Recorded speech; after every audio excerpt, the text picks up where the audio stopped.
What could be more iconic when you come to the state of Vermont than visiting a maple syrup farm? And today we are going to be visiting with our friends, the Bairds, here at the Baird Maple Syrup Farm near Chittenden, Vermont, in this episode of Travels with Delaney, the podcast.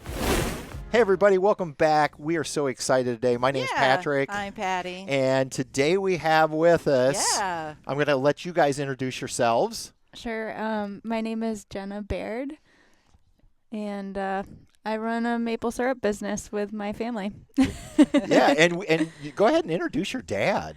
This is my dad, Bob. Yeah, that's me. So we are so excited to have both of you join us for a chat today about, we can talk about anything you want. Obviously, we want to talk about the history of the farm and how you got into maple syrup and where it's headed and maybe even Vermont in general. But before we get into that discussion, we always like to play a little game we call This or That. Dun, dun, dun. And since we have guests, Patty's off the hot seat this week. So this isn't a hard question. I think this will be a simple one for you guys. All right. It's morning time. The pancakes just finished. Are we going lighter or darker on your maple syrup? Ooh. What about infused maple syrups? Oh, this or that or that. It's a new game. 3 options. I'd say probably a dark robust. Okay, dark robust for you. Yeah.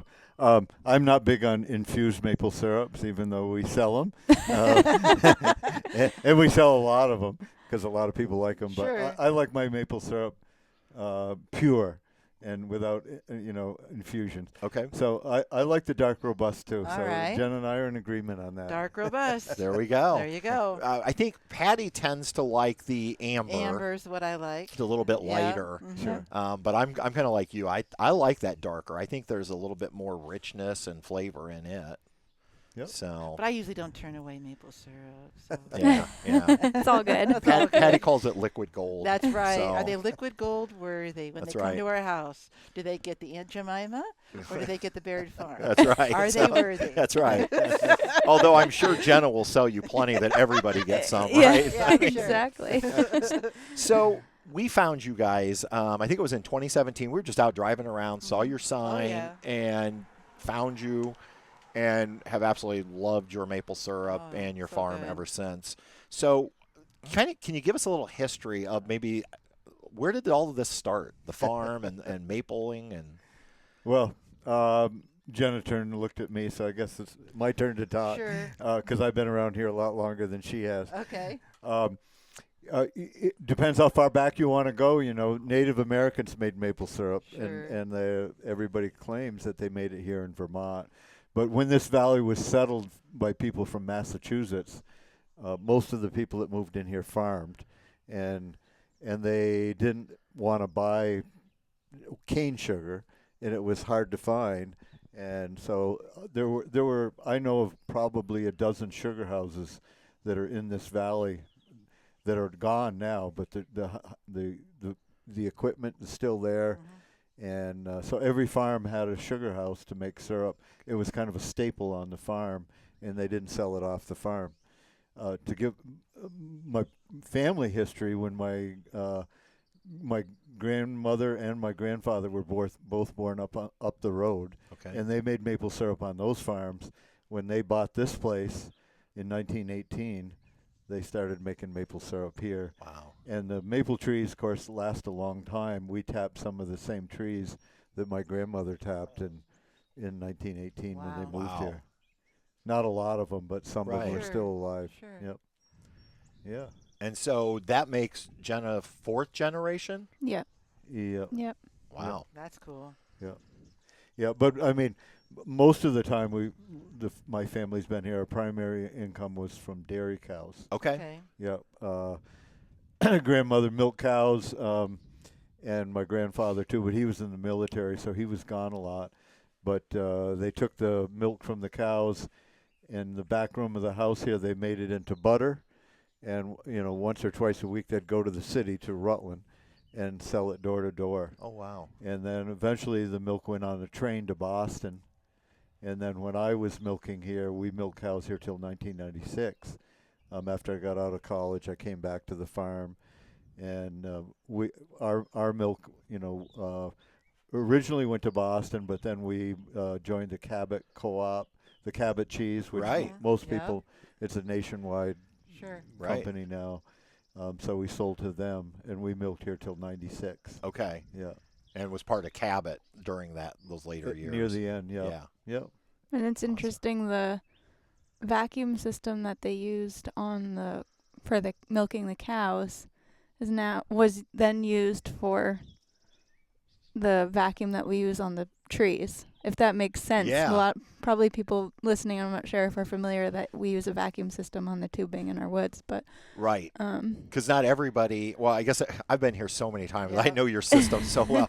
But maybe there are people that think you're still hanging metal buckets on trees, and Right. that's not the case. right. Yeah, Yeah. most people when they come to the farm, they think, they're going to tour a maple farm. Right. Most people associate the wooden or the buckets and the horse-drawn sleighs that bring the sap because Sure. it's still very much portrayed in Right. the movies and Right. Right. but yeah, not so much anymore.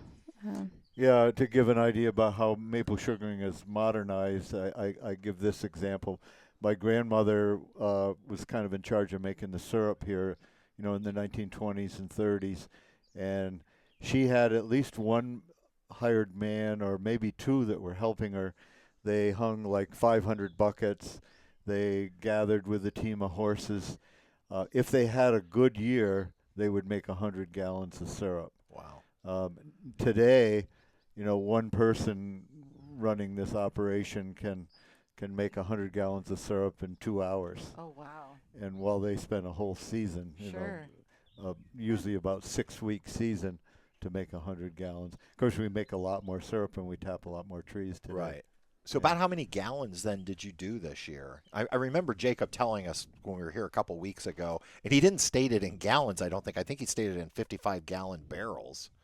Is that Yeah, I don't know how many barrels, but we'd made just shy of 7,000 gallons of syrup. 7,000? Right? It was Yeah. like 6,700 and something. Yeah. Wow. Yeah. Wow. That's a little bit more than 100. Yeah. Just a little bit. Just a little bit, yeah. Yeah, there's so much new technology. The industry's changed tremendously in the last 10 or 15 years, and it makes us much more efficient, both in terms of energy and labor. Yeah. Right.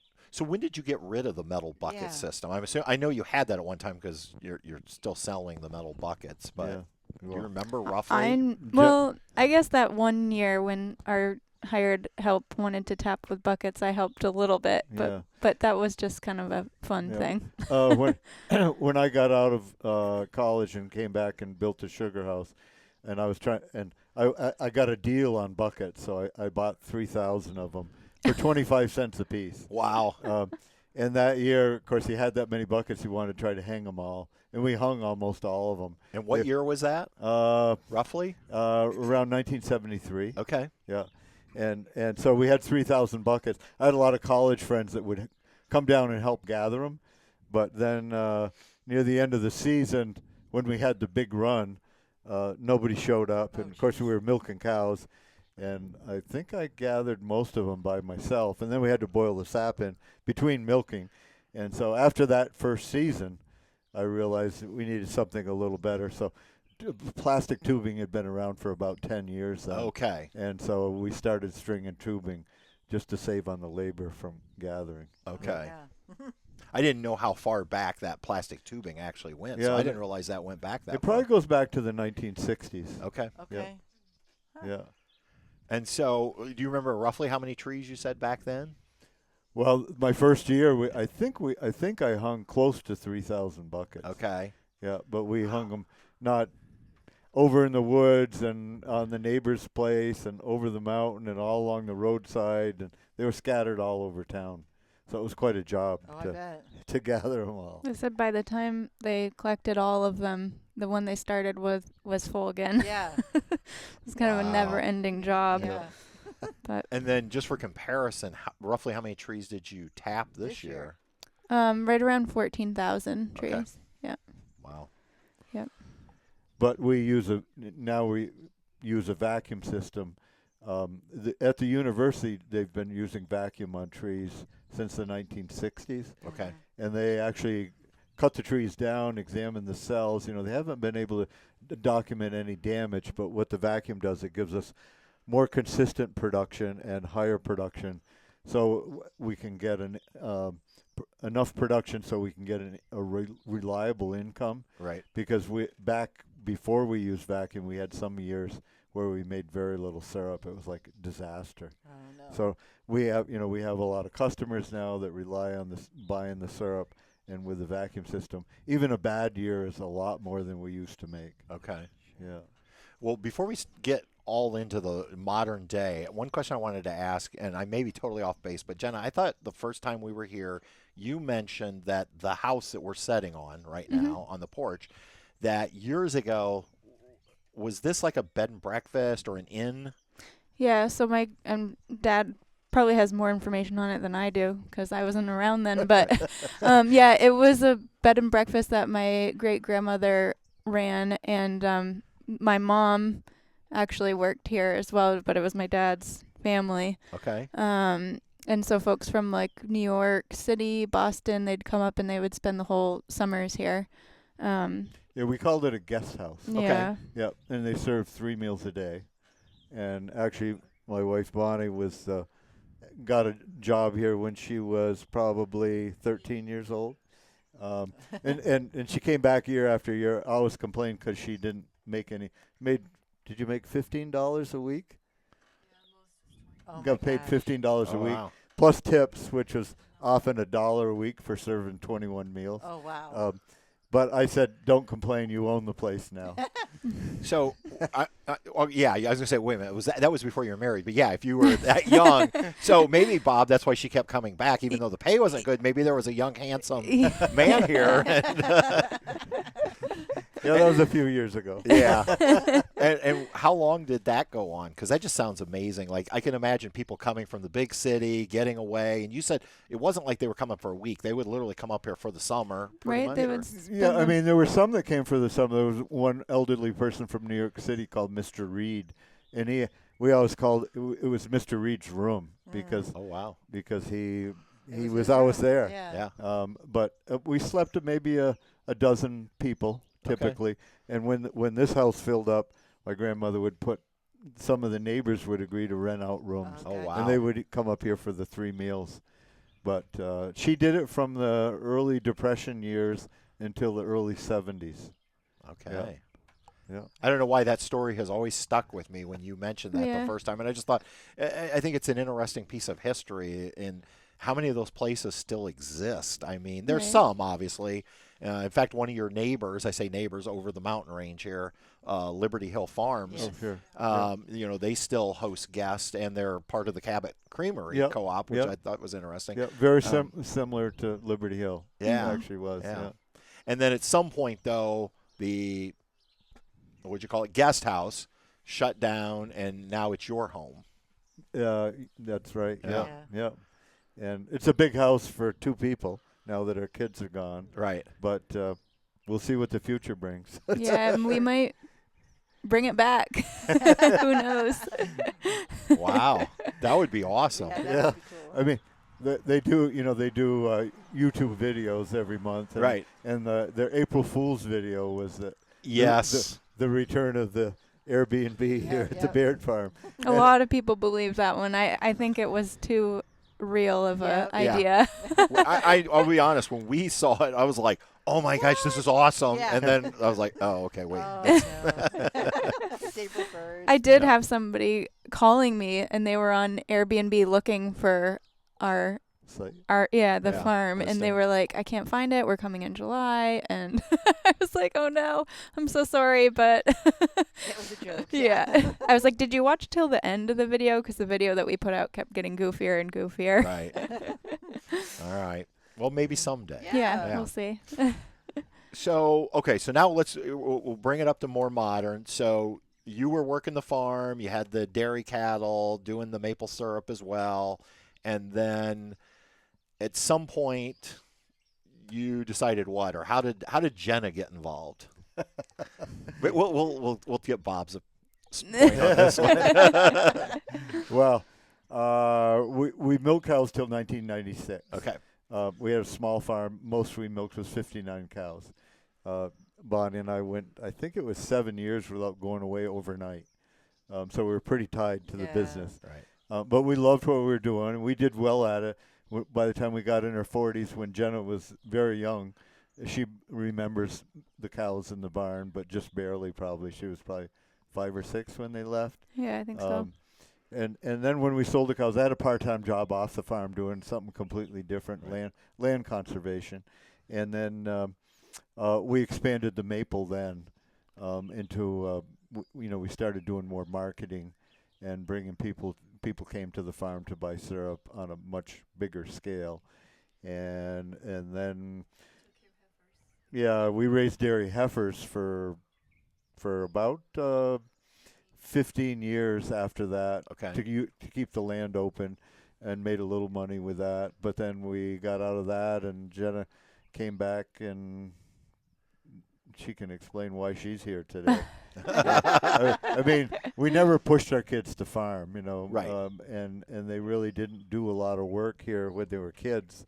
So because I didn't, my older daughter, when we tried to get her to do chores in the barn when she was like 8 years old, she said, "Why should I help you with your occupation when none of my friends help their parents with their occupation?" Ooh. Wow. And I said, "You better be a lawyer." And is that what she is now? No. She's got a business degree, and she works for Square. Oh, yeah. The credit card processing credit card company. Yeah. Nice. Yeah, but I don't know, after high school I had no intention of coming back. I went to college at the University of Vermont and with a major in social work. And then after I graduated, Jacob and I did Jacob is my partner who we've been together for a long time. He and I traveled and lived out in Oregon. We did the WWOOFing program. I don't know if I told you about that before, but it's it stands for Worldwide Opportunities on Organic Farms. So it's a great way to travel and farm at the same time. So we worked on a bunch of different farms. They basically provide you with a free place to stay, and then you provide the labor, and they usually give you meals and whatnot. So we did that out in Oregon and California. We worked on a goat farm. We worked on a hops farm and made beer. We worked on a vegetable farm, a couple vegetable farms. And then, we settled in Eugene, Oregon for a year because we were like, we kind of should get a job. And we liked it out there, but we really wanted to come back to Vermont. And so we ended up making our way back here, and we didn't have jobs when we got back, so we were looking for work. And my dad, and mom had a guy working for them that wanted to do other things. He was getting older, and the work in the woods on the farm is pretty strenuous. And so Dad needed some extra hands, and Jacob and I started working for them. And everything kind of fell into place. We started sort of managing the retail business, and Jacob and I both really enjoyed it. And we thought, we should grow this. And my dad and mom's original retirement plan was to scale it down and get rid of it. And we kind of had the opposite vision, so we kind of threw them for a loop. But it's worked out very well. And Jacob and I, we both had jobs off the farm when we came back. And now we're both full-time here and having to hire folks to help us. So that's awesome. That's cool. Yeah. What a cool story. Yeah, I think the nice thing about it is I think the farm financially is probably doing better than it ever has in the history of the farm. Wow. Which small family farms, are tough to keep going. Right. So we feel fortunate that Jenna showed an interest and that Jenna and Jacob have been working hard and enjoy it. I guess she's enjoyed it because she's still here. Yeah. It's a good sign. That's good. Yeah. I remember one of the things I remember was when we came here, I think it was like October 2017, and you were showing us around. And I remember one of the first things you said was you were showing us your bottles. Mm-hmm.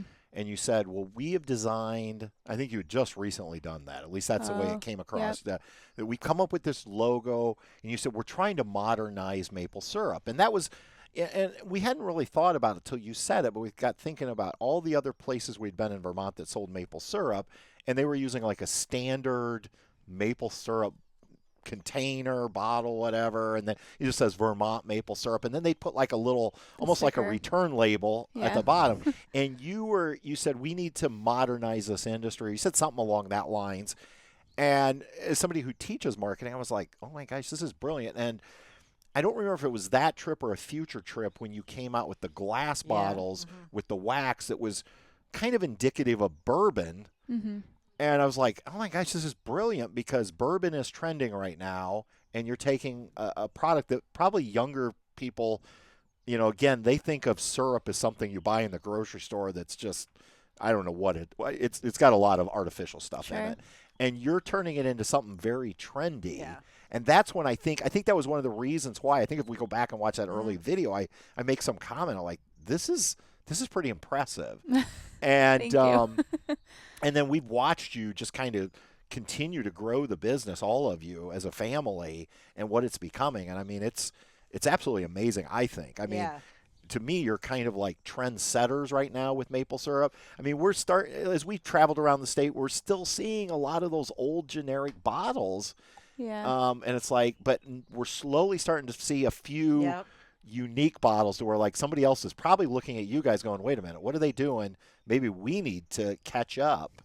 Right. So, I mean, that's got to make you feel pretty good. Yeah. Knowing that you're a trendsetter. Or maybe you never thought of that. I haven't, but yeah, I think, I mean, part of the reason we really wanted our label to stand out and have our name on it, right, where those little labels are usually on the back side of the jug.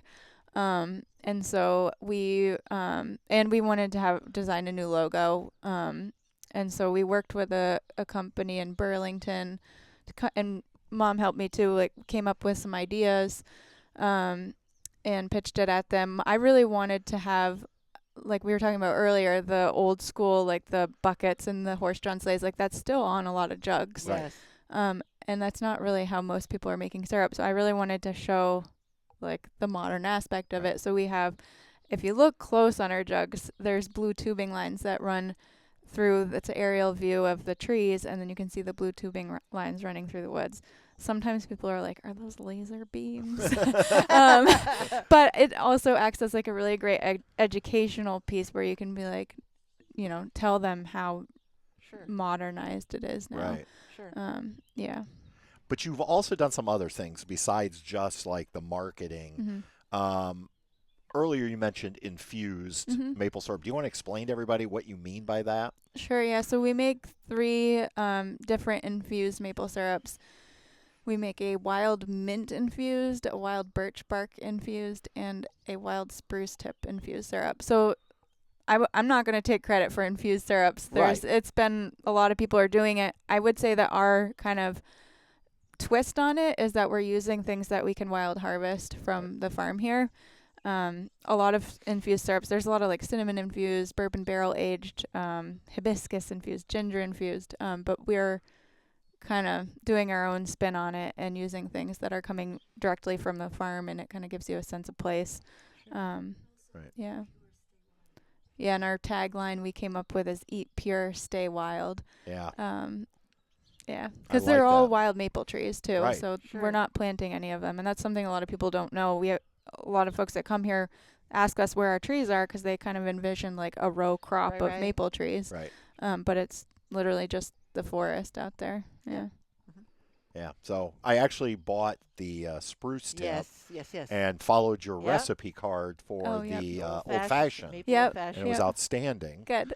So, which is another thing that we've noticed that I know you didn't have in 2017. No, the but all cards. of your recipes, you found ways for people besides just putting syrup on pancakes. Yeah, I think it's important to stress that maple syrup is not just for breakfast food. So, we've worked with a guy in Rutland, which is a town south of us, who does food photography and recipe development, because my food photos are pretty bad.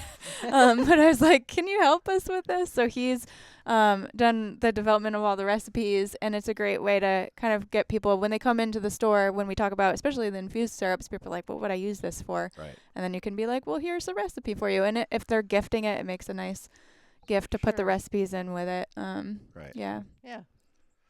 Now, Bob, I'm going to ask you this because you've probably seen this change over the years. How maple syrups are graded, is that the proper term? Meaning from light to dark. Yeah. I believe that's changed quite a few times.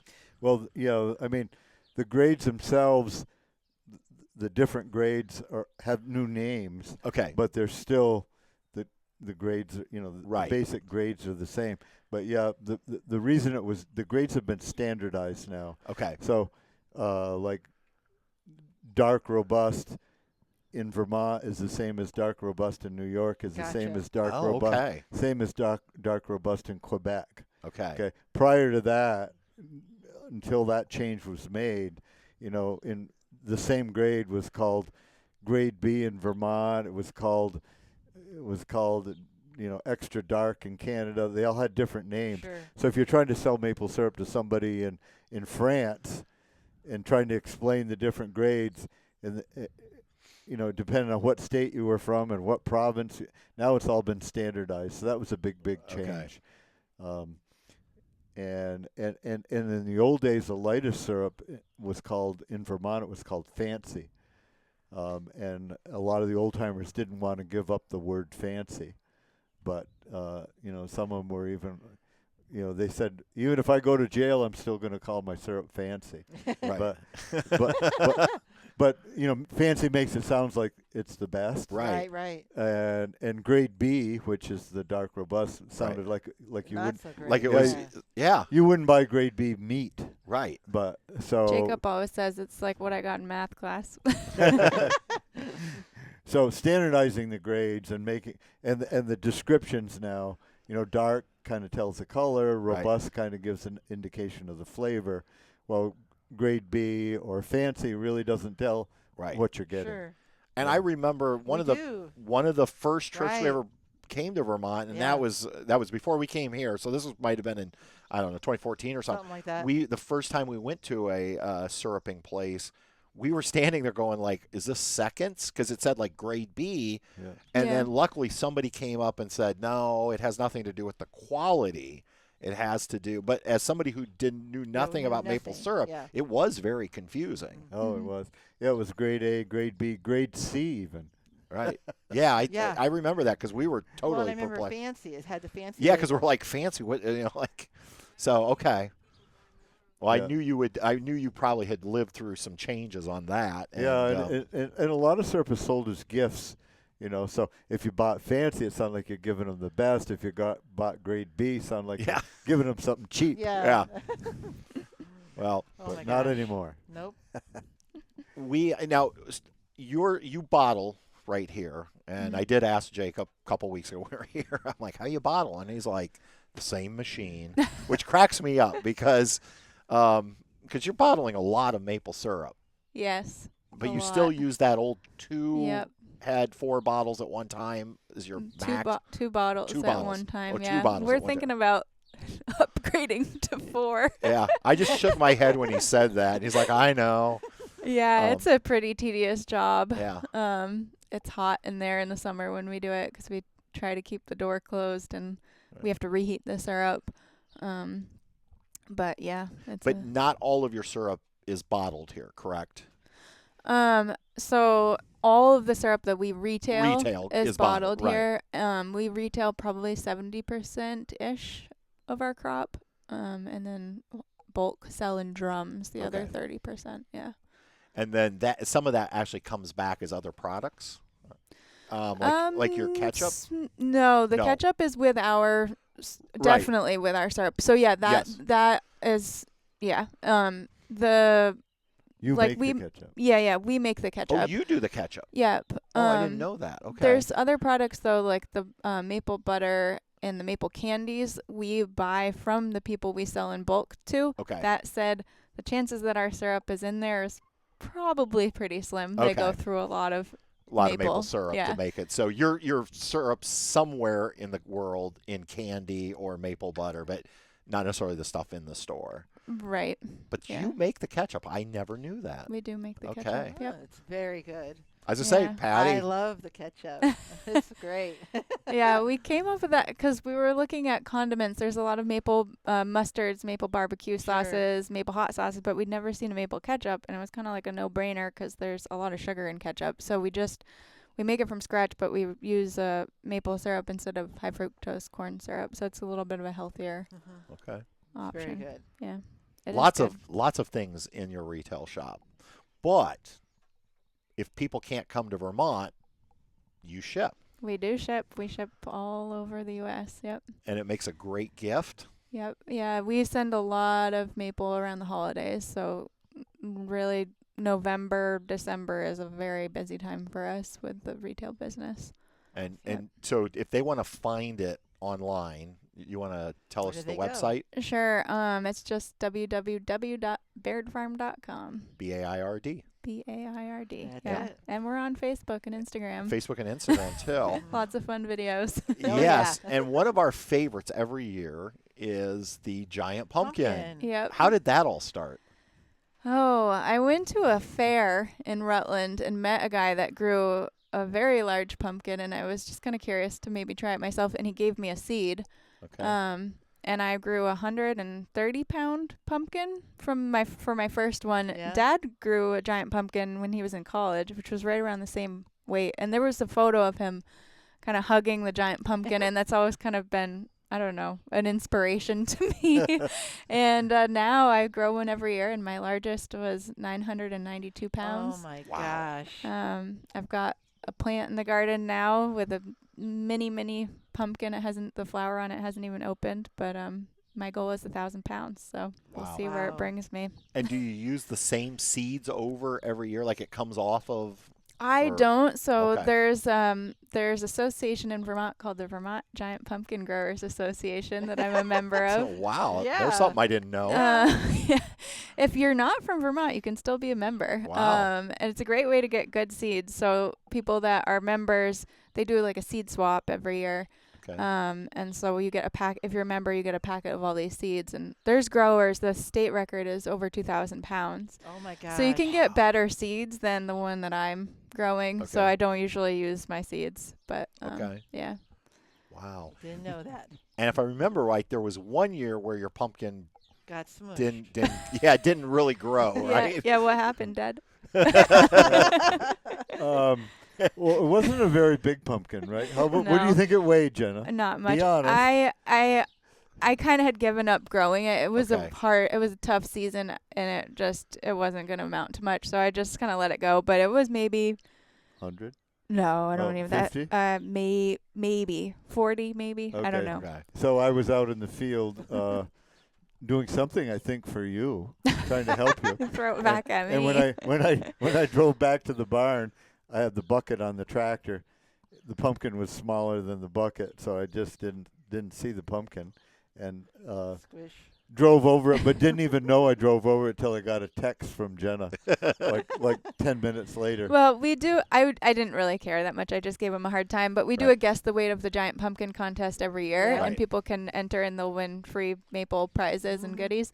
And so I had that pumpkin, and I was like, well, I'm not going to be able to do the guess the weight contest. And I was like, oh, maybe I'll just do a guess the weight with this one in like grams or something and see if people could guess it. But that didn't happen. Didn't happen. No, in fact, I think didn't somebody donate one that Yes. year? Yes. Yep. I have a So good friend, Ethan, who donated Helped his out. giant. It was that one. It might have been over 1,000 pounds. No, I don't know. It was somewhere around there. Yeah.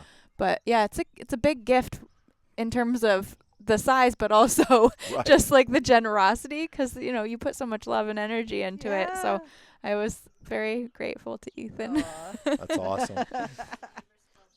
Yeah, one of my neighbors grew a pumpkin that was like 100 pounds, and he gave me his too. They all That's felt awesome. bad for me. Well, we always look forward every year to Yes. put our guests out there. We're Uh-huh. never close, No. but But yeah, I think that's a great thing that you do, and, Yeah. and I Well, think thank people you. have fun with that on social media. Yeah. So, Yeah, we try to do fun things here. Keep Yeah. ourselves entertained Oh, and yeah. everybody else too. Sure. so is there anything else you want people to know about Well- maple syrup, the farm, or Vermont? Tell them about the pie contest now. Ooh, the Oh, pie yeah, contest. I don't know when this is coming out, but we do a lot of events here. We have the Great North American Maple Pie Contest on the farm. Really? The second annual. Last year was our first annual. Okay.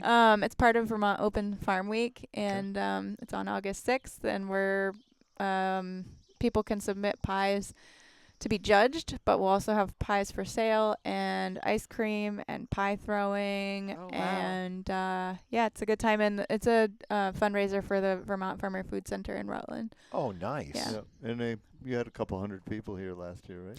Yep. And Yeah. then one of the biggest events that we do, and this, if people aren't local, this is Right. an event that a lot of people travel for, is the statewide Maple Open House Weekend, which is in the month of March. Okay. Usually now they're doing 2 weekends, so it's usually the last weekend in March and the first weekend in April. Okay. And so sugar houses across the state open up for the public. Each one does things a little bit different, but they open up their doors. People can come in and see the process. At our farm, we usually do free waffles all day. We have tours all day, tastings. We had a maple beer last year and the year before. Tree tapping. Tree tapping. Oh, wow. Wow. Yeah, we had the Vermont Secretary of Agriculture here. Yeah, so ours is a pretty big event. There's smaller ones too, and there's Right. also other big ones. But it's a great way to just have fun and experience maple in Vermont. Yeah, they figured they had 1,000 people that weekend. No kidding. Yeah. Wow. That's awesome. Where do you park them all? Yeah. Well, That's what- including the state police showed up at the end of the weekend. oh, Because one of the neighbors said the road was blocked. We shoot. had cars parked from here all the way down about a half a mile down the road. Oh my gosh. And so many people came and they saw all the cars Sure. and said it's too crowded. I'm turning around. So they all turned around, and I think people thought the road was blocked. oh. But it wasn't. We had parking attendants, and it does get crowded, but on a nice day, the sugar house, we have a nice flow, so people can come in, and if it's nice out, we have a lot of outdoor things going on, Sure. so it kind of spreads people out, and of course it's over the course of a couple days. So, Sure. yeah. Yeah, we had people were making maple ice cream Oh, this wow. past year. Yeah, we were planting I little wanna maple come. trees. I know. Maybe Yeah, you that guys should be a come spring back. break I mean, trip. that should be Yeah. our spring break trip. Yeah. Yeah. We had Bigfoot for the tree tapping. Oh, wow. One year we had Miss Vermont Vermont. came for the tree Oh, tapping. cool. That's Yeah. awesome. Yeah, but if folks do come, I encourage people to go on the Vermont Sugar Makers Association website, Okay. because you can download a map of all the participating sugar houses, and you can kind of create your own maple trail. Sure. Yeah. I personally would recommend they come here last, because if you come here and try the maple syrup, you won't will want be to go happy anywhere other else. places, Yeah. And if you wait and come here last, you'll know. You'll know. So, That's and I last. think that's one of the things, and we probably don't have time to get into all of this, but I think people don't realize the difference. Like, maple syrup is not maple syrup, meaning what yours tastes like is not going to be like what it tastes like up in Mount Pillier or another part of the state. That each region, depending on where you're located and things like that, Yeah. and so yours to date for us is still the best. Well, thank you. We Yeah. love it. A couple weeks ago, we had my aunt and uncle Yes. out here. They have had yours because that was their Christmas gift a couple years ago. They love it. Yeah. And Good. so before we arrived that morning, we stopped at a restaurant where they were serving maple syrup. yeah. And we won't name names. Nope. But my aunt literally, as she's eating it, goes, "Well, this isn't what we had. This isn't it." And I said, "No, this isn't it." And then when we got here, she wanted to sample, and she goes, literally, she lit up as she's like, This is "This it. is it," you know, and like, I mean, I said, you know, she's like, "I never," and she didn't even realize that. She goes, "I just thought they all tasted the same." Well, they were and, so excited. They sent you pictures to share with Jenna and Yeah, Bob about. I showed Jenna the picture, Yeah, your yeah. bottle in Texas Yeah. on the the Yeah. breakfast table. So, but yeah, I mean, I think that's something it's good for people to know that. But I will say to the end, this is the best that we've ever had. We love it. Well, thank you. I appreciate that. Well, we appreciate you guys. Number Yes. one, taking time out of your day to Yes. sit down and talk with us about this, and also for hosting us here today. Yeah, anytime. And if you do get up here into Vermont, You need to please come here. come here, check it out, buy some maple syrup. And if you can't make it to Vermont, go online to bairdfarms.com. Baird Farm. Baird no Farm, S, but .com. I'll put the link down below in the show notes for you. And if you have questions, I'm sure you can call here, and Jenna, Jacob, Bob, Bonnie, whoever's answering the phone will answer your Mavis. questions, and they will get some of this liquid gold shipped out to you. Liquid gold. That's a So, good way to put it. yeah. Yes. All right, everyone. Until next time, we'll see ya. On down the road. Goodbye. Bye. Travels with Delaney. We'll see you on down the road.